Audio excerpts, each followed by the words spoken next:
Okay, Richard, this is another photograph here.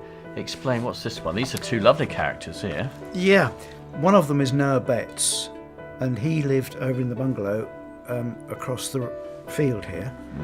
He, at 94, is the oldest man on the train coming from Cawston, coming from Reefham into Cawston, and I was the youngest at 4, so there's 90 years between us. And he came here in 1927 as my grandfather's brickmaker. Wow. And the first night he was here, he went up to the Friendship pub at Eastgate. This is why this is Old Friendship Lane out here. It's named after the pub. And they said to him in the pub, "Well, Noah, what are you going to call your new house?" And he said, "I don't know." And that's what it's been called ever since, Idano. And his great chum, they were both pipe smokers, was Reggie Ruff Carman. He worked for my grandfather, and when I was a little boy, he was just so funny, magic man. The last passenger train around this piece was about 1953, wasn't it? Yeah, yeah. I remember coming, and I with a motorbike, and I see it at Elsham, I see it at Cawston, I see it at Reef. Do you remember the last train through the station? Do you remember the last day when that wasn't working? Yeah, that was a Sunday. I remember that day. There was no end of people. More people used the railway that day than they had done for years. And my husband was station master. He was station master of Cawston, Reefham and Whitwell. My husband's father and his grandfather and his great-grandfather all worked on the railways. I'm with you. They were a railway family. And his aunt worked on the railway. And because my husband worked there till he died. He died when he was 54.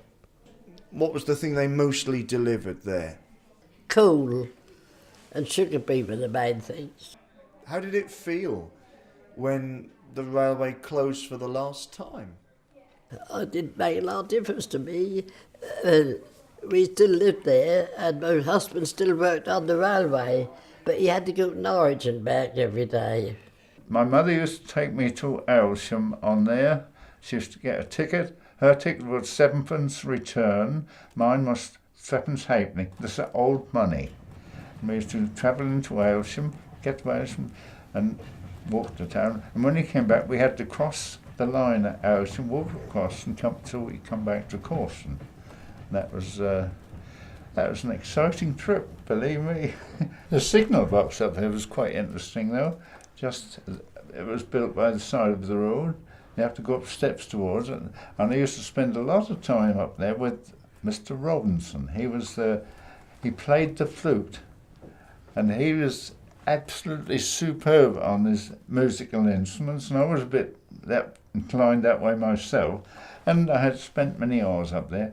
There was about, I suppose, 4 or 6 levers what worked the signals, the distance signal and the home signal and the ones towards Reefham, and they have to pull these and control the trains. I thought a heavenly job. My great-grandfather was a ganger on the railway, and his son also. What's a ganger do?